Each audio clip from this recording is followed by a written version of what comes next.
복음 7장 36절에서 50절, 저와 여러분이 가지고 계신 성경책 신약성경 102페이지에 나와 있습니다.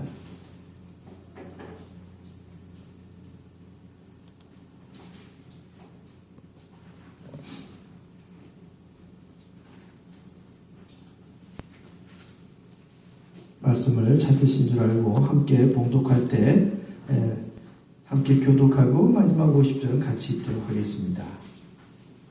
한 바리새인이 예수께 자기와 함께 잡수시기를 청하니 이에 바리새인의 집에 들어가 앉으셨을 때에 그 동네에 주의 집 노인을 있어 예수께서 바리새인의 집에 앉아 계심을 알고 향유라는 물감을 가지고 와서 예수의 뒤로 그 발 곁에 서서 울며 눈물로 그 발을 적시고 자기 머리털로 닦고 그 발에 입 맞추고 향유를 부으니 예수를 쳐간 바리새인이 이것을 보고 마음에 이르되 이 사람이 만일 선지자라면 자기를 만지는 이 여자가 누구며 어떠한 자 곧 죄인인 줄 알았으리라 하거늘. 예수께서 대답하여 이르시되 시몬아 내가 네게 이를 말이 있다 하시니 그가 이르되 선생님 말씀하소서. 이르시되 빚진 사람에게 빚진 자가 둘이 있어 하나는 500데나리온을 졌고 하나는 50데나리온을 졌는데 갚을 것이 없으므로 둘 다 탕감하여 주었으니 둘 중에 누가 그를 더 사랑하겠느냐? 시몬이 대답하여 이르되 내 생각에는 많이 탕감함을 받은 자니이다. 이르시되 내 판단이 옳다 하시고 그 여자를 돌아보시며 시몬에게 이르시되 이 여자를 보느냐? 내가 네 집에 들어올 때 너는 내게 발 씻을 물도 주지 아니하였을 때 이 여자는 눈물로 내 발을 적시고 그 머리털로 닦았으며 너는 내게 입만 주지 아니하였을 때 그는 내가 들어올 때부터 내 발에 입만 주기를 그치지 아니하였으며 너는 내 머리에 감람유도 붓지 아니하였을 때 그는 향유를 내 발에 부었느니라. 이러므로 내가 내게 말하노니 그의 많은 죄가 사하여졌도다. 그는 그의 사랑함이 많음이라. 사함을 받는 일이 적은 자는 적게 사랑하느니라. 이에 여자에게 이르되 내 죄 사함을 받았느니라 하시니 함께 앉아있는 자들이 속으로 말하되 이가 누구에게 죄를 사하는가 하더라. 같이 읽습니다. 예수께서 여자에게 이르시되 내 믿음이 너를 구원하였으니 평안히 가라 하시니라. 아멘. 죄와 은혜의 무게라는 제목으로 오늘 말씀을 전하겠습니다. 오늘 36절에 한 남자가 등장하는데 그 시몬이라고 이름 지어진 사람인데 그는 바리새인입니다.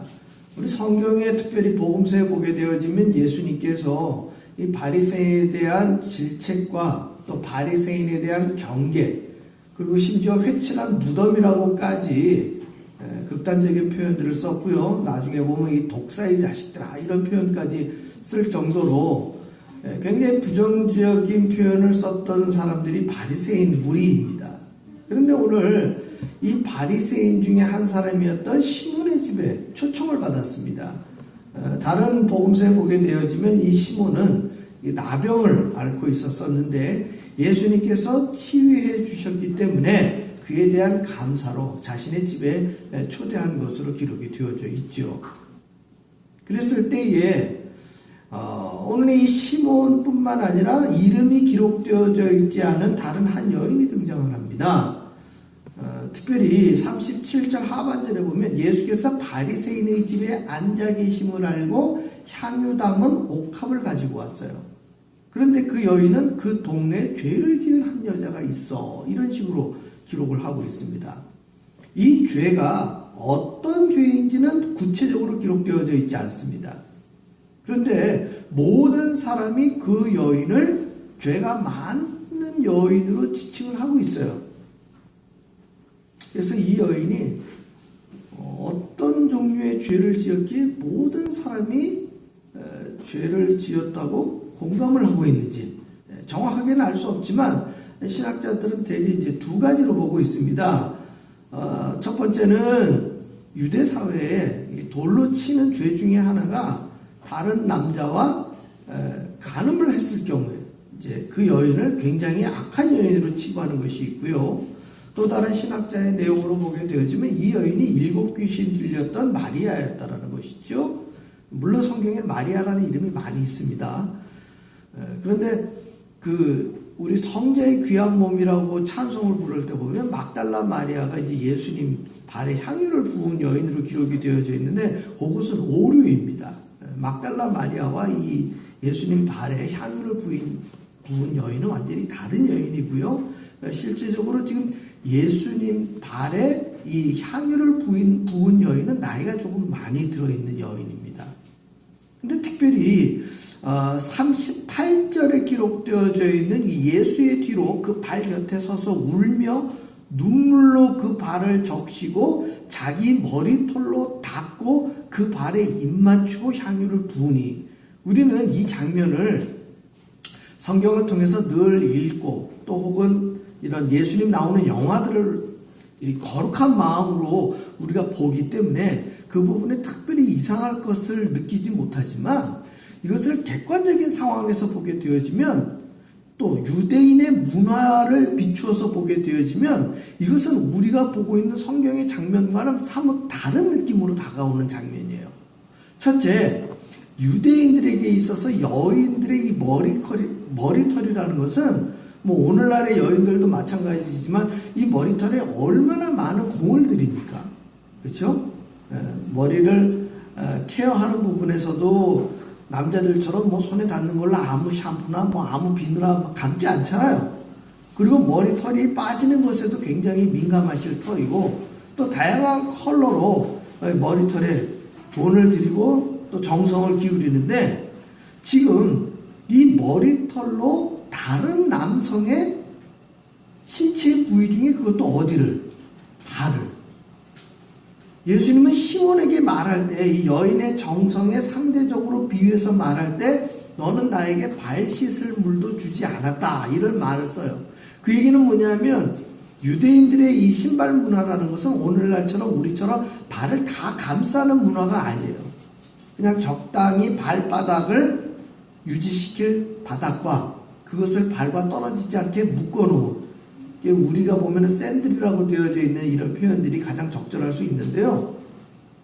발등이 그대로 노출되어져 있고 포장이 되어져 있지 않은 흙길을 다니기 때문에 다른 집에 사람들이 들어갈 때쯤 되면 그 발이 대체로 어떻습니까? 더럽다는 얘기예요, 한마디로. 그래서 더럽기 때문에 그 발을 닦아야 되는 것이고, 식사를 할 때는 손을 닦아야 되는 상황이 된단 말이에요. 손은 위생 때문에 닦는다고 하지만 발 같은 경우에는 실제 흙이나 먼지가 묻어서 더러운 상황인데, 그 여인의 머리털을 가지고 심지어 눈물을 그 발에 흘리고 한 발 더 나아가 이 순전한 나드 한 근의 향유라는 것은 거의 그 다른 복음서에 보게 되면 유다가 그런 얘기를 해요. 이게 300데나리온에 그것을 팔아서 가난한 자에게 나누어 주는 것이 더 귀하지 않겠느냐라는 표현을 쓸 정도로 예수님 발에 부은 향유의 값어치라는 것은 굉장한 값어치의 그 향유를 다름 아닌 어디에요? 발에 부었다는 것이죠.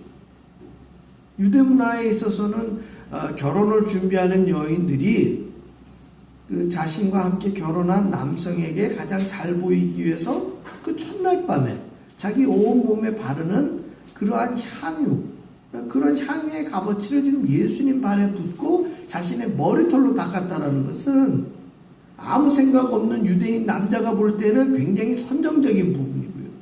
예수님의 제자들이 봤을 때에도 그것은 발감만 향유를 쓰면 어떡해? 라고 생각할 정도로 굉장히 이상한 장면을 지금 이 여인이 연출하고 있었다는 거예요. 그런데 예수님께서는 이 여인이 행하는 모든 일에 대해서 묵묵히 그 장면을 지켜보고 계셨다는 것이죠. 그런데 39절에 예수를 청한 바리새인이 그것을 보고 마음에 겉으로 얘기한 게 아니라 속으로 생각한 거예요. 이 사람이 만일 선지자라면 자기를 만지는 이 여자가 누구며 어떠한 자 곧 죄인인 줄을 알았으리라 하거늘. 그러니까 39절에 있는 이 내용은 거기 있는 사람들이 귀에 들었던 말이 아니에요. 그런데 그 뒤에 이 죄 많은 이가 그 죄를, 그리고 빚진 자가 자신의 빚을 탕감받은 것에 대한 이야기와 이 사람들이 속으로 생각하고 있는 것을 빗대기 위해서, 빗대어 말씀하기 위해서 오늘 이 장면이 나타나고 있는 거예요. 자, 보겠습니다. 41절에 보면 500데나리온의 빚을 진 자와 50데나리온의 빚을 진 자가 있어요. 이 데나리온이라는 유대인들의 이 화폐 단위는 한 사람의 하루의 품삯이에요. 하루의 품삯. 그러니까 하루의 품삯이니까 50데나리온은 50일치, 약 2달에 걸친 임금이고, 500데나리온이면 얼마가 됩니까? 이건 1년 반이 넘는 값어치예요. 그래서 유다가 300데나리온의 저 향유를 팔았으면 했던 얘기는 1년치 연봉을 얘기하는 거예요. 그러니까 이 데나리온으로 500데나리온, 50데나리온은 적은 금액이 아니라는 것이죠. 그랬을 때에 갚을 것이 없는 두 사람을 다 탕감을 해준 거예요. 빚진 사람이 자신에게 500데나리온, 50데나리온 빚진 자들에게 탕감을 해줬다는 얘기는 더 이상 빚을 갚지 않아도 된다는 얘기예요.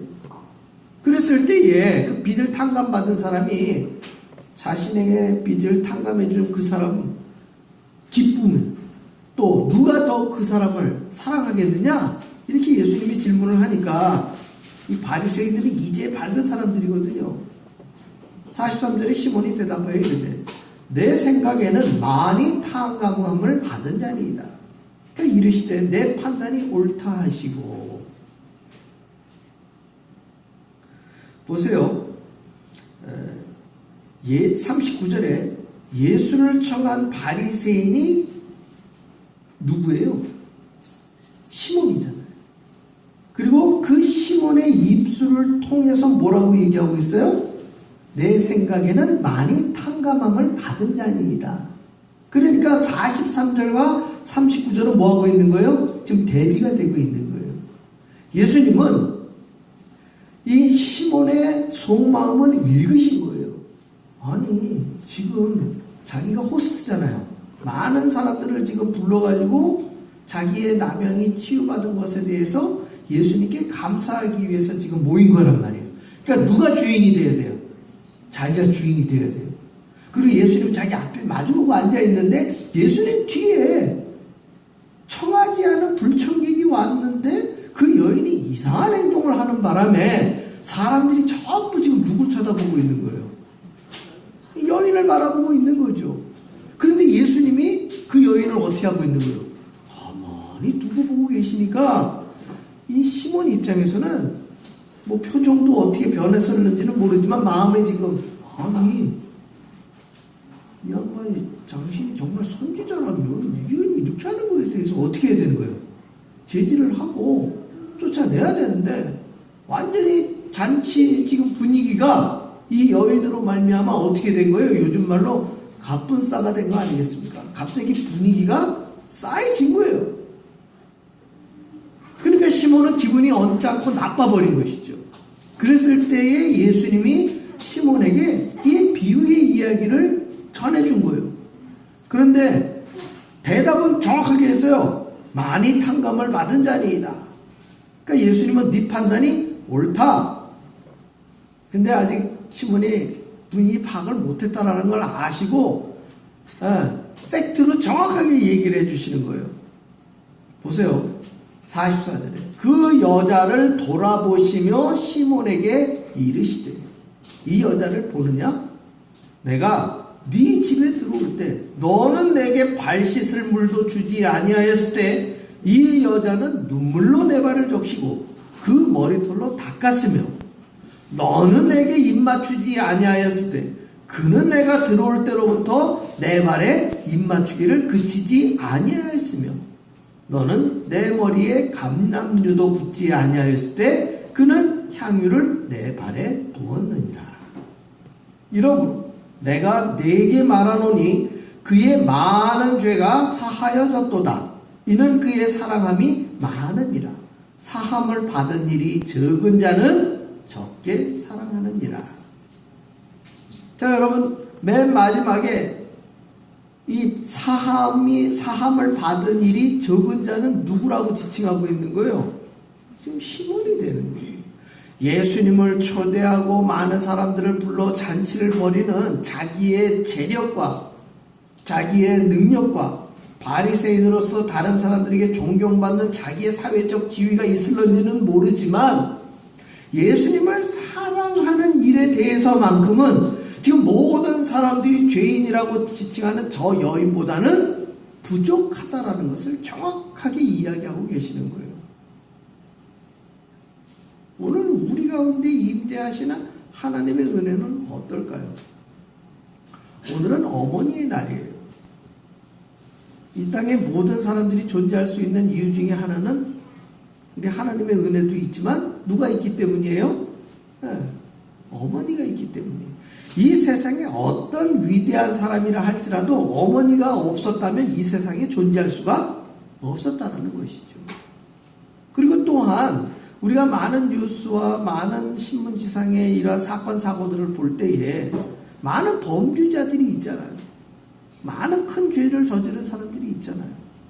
그런데 그 수많은 범죄자들이 있을지라도 그 사람을 끝까지 변호하고 끝까지 잘못을 부인하는 대상은 누구냐? 그 죄인의 어머니라는 것이죠. 어머니가 보여주는 자식 사랑은 끝이 없잖아요.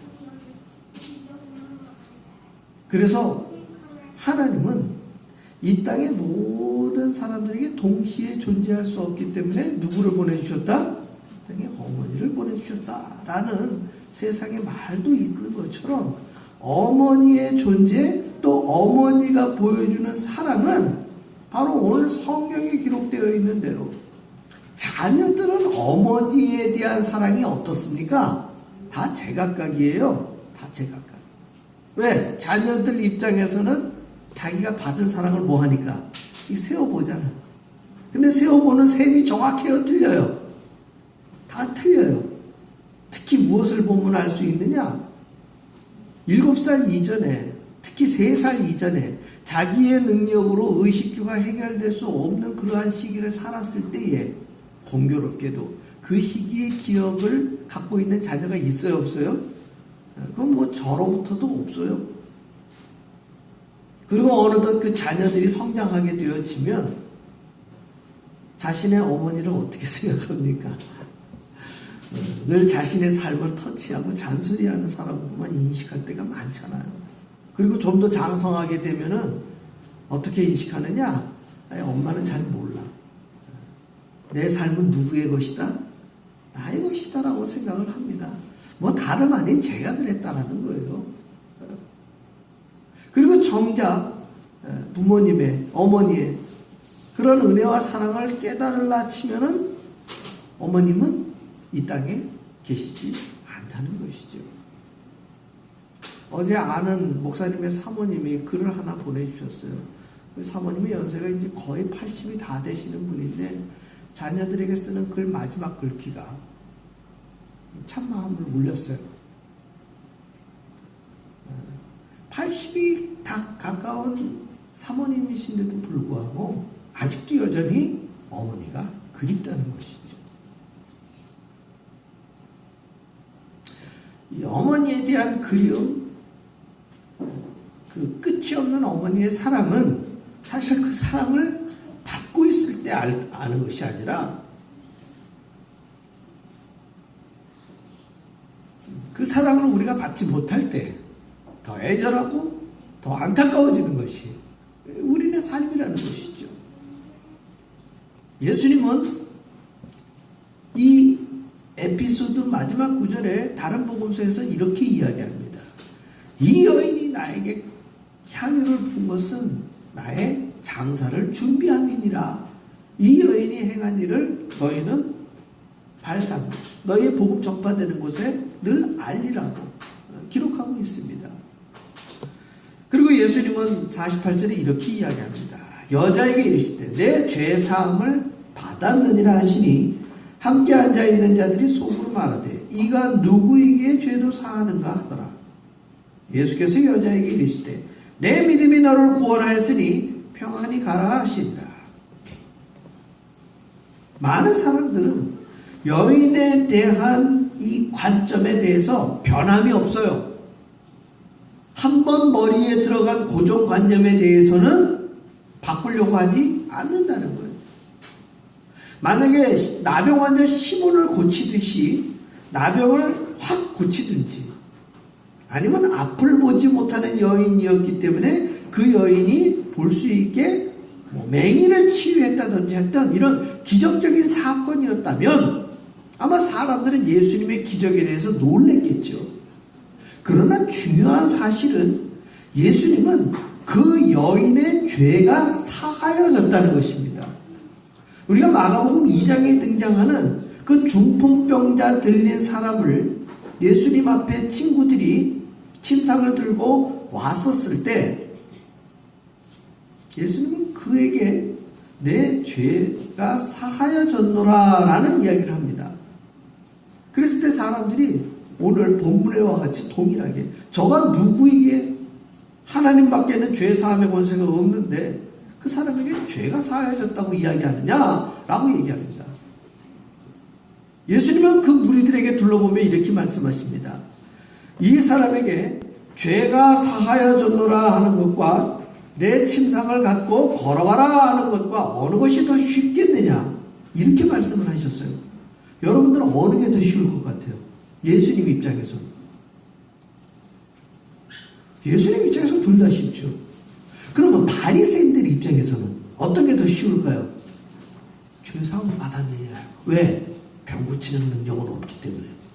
그러면 여러분들 생각에 죄사함의 권세가 어떻게 사람들에게 있지? 라고 생각할지 모르겠지만 그 당시에 욤키푸르라고 하는 대속죄일에 대제사장이 지성소에 들어가서 제사를 드리고 나와가지고 선포합니다. 너희들의 모든 죄가 하나님의 은혜로 사하여졌노라 하면서 선포하는 거예요. 그런데 이 사건을 마음 깊숙한 곳에서부터 믿고 있는 그 당시 유대인들이 몇 명이나 있었을까요? 거의 없었다는 얘기예요. 왜요?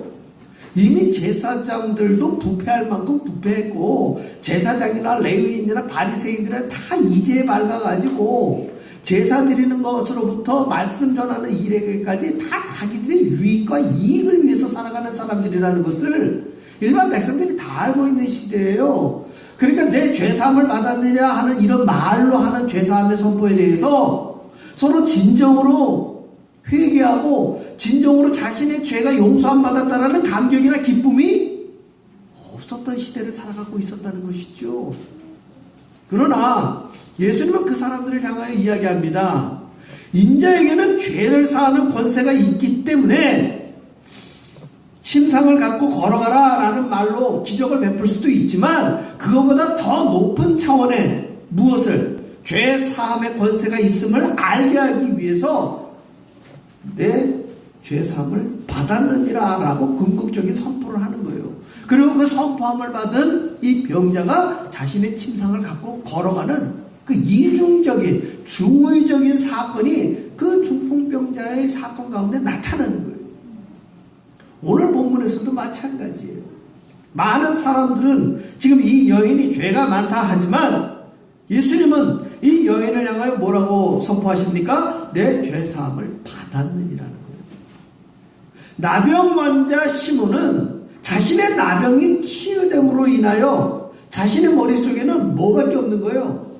병이 치유됐다라는 사건만 기적으로 인식하고 있지 그 사건으로 말미암아 자기의 죄사함에 그리고 자기 눈앞에 앉아 계신 예수님이 궁극적인 죄를 사할 권세가 있는 사람이라는 것까지에는 믿음이 미치지 못했다라는 것입니다. 여러분, 죄의 무게와 은혜의 무게 어느 쪽이 더 무거울까요? 당연히 은혜의 무게가 더 크죠. 그러니까 어떠한 죄를 짓더라도 죄 사함이라는 이 구원의 은혜를 베풀어 주실 때 우리 사람들은 어떠한 죄가 있더라도 우리는 구원을 받는 거예요. 하나님의 은혜라는 것은요, 우리 사람들이 어떠한 노력을 기울이지 않더라도, 하나님께 무슨 은과 금이라든지 천천의 순양과 만만의 기름을 드리지 않더라도 구원을 베풀어 주시는 것이 그게 은혜예요. 긍휼은 우리 인간들이 하나님 앞에 너무너무 많은 죄를 지어서 우리 살아생전에 그 죄 지은 것을 갚을 수 없어요. 그런데 그 갚을 수 없는 죄를 다 용서해 주시는 것, 그게 긍휼이에요. 은혜와 긍휼은 우리가 아주 신앙인들이 자주 쓰는 단어이지만 세상에서는 그 은혜와 긍휼이라는 단어를 잘 쓰지 않습니다. 왜요? 세상은 항상 기브 앤 테이크로 셈을 하기 때문에 은혜라는 식으로 탕감을 해주거나 긍휼이라는 식으로 선물을 주는 법이 없다는 거예요. 그러나 이 무한한 은혜와 무한한 긍휼, 우리 인간의 노력이나 인간의 죄악과는 상관없이 나의 아버지 되시고 저와 여러분의 구세주 되시는 우리 주님께서는 은혜와 긍휼을 구원과 영생으로 우리에게 주시는 거예요. 왜? 하나님의 선물이기 때문에. 누구든지 자랑하지 못하게 하게 하시는 하나님의 능력이 바로 여기에 있기 때문에. 예수님은 말씀하십니다. 예수께서 여자에게 이르시되 내 믿음이 너를 구원하였으니 평안히 가라 하시니라. 여인의 마음속에 모든 사람들이 자신을 죄인으로 바라보는 그 눈초리로 얼마나 불편한 삶을 살았겠습니까? 육체적인 제약보다 더 큰 불편함은 사람들의 눈총이라는 것이죠. 오죽하면 눈으로 쏘는 총이라서 눈총이겠습니까? 아마 이 땅을 살아가고 있는 모든 이들은 그 사람들의 불편한 시각들, 그것을 아실 것입니다. 그러나 무한한 어머님의 품 안에 안겨 끝없는 평강을 누리는 그 품 안의 자식들처럼 이미 아이들을 한 번씩 다 안아보신 여러분들은 그 무한한 사랑을 베풀어 주시는 마음이 무엇인지 알 것입니다. 자녀를 향한 사랑은 자녀가 부모에게 효도를 잘하기 때문에 무엇인가 눈에 보이는 피드백을 보여주기 때문에 사랑하는 것이 아니라 이미 그 아이가 사랑이라는 개념조차 깨닫기 어려운 그 어린 시절로부터 부모는 무한한 사랑을 그 자녀에게 베풀어 주는 거예요. 그리고 부모님들의 머릿속에, 기억 속에 담겨져 있는 자녀는 장성한 자녀입니까? 아니에요. 아주 해맑고 어린 그 자녀들의 얼굴로 머릿속에, 가슴속에 기억되고 있다는 거예요. 우리 하나님께서 저와 여러분이 오랜 시간 예수를 잘 믿어가지고 사랑해 주시는 것이 아니라는 거예요. 죄 많고 참 부족한 인생이지만 하나님은 이 땅에 우리를 조성시킬 때부터 당신의 사랑으로 우리에게 은혜와 긍휼을 베풀어 주신 분이에요.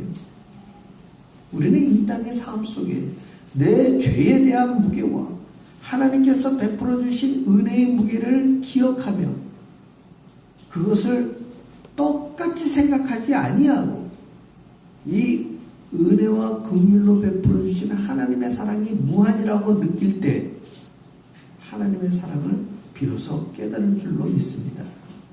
이 어머니의 날, 훨씬 더 크고 놀라운 하나님의 은혜와 사랑을 여러분 가슴속에 깊이 새기시기를 주의 이름으로 축원합니다. 기도하겠습니다.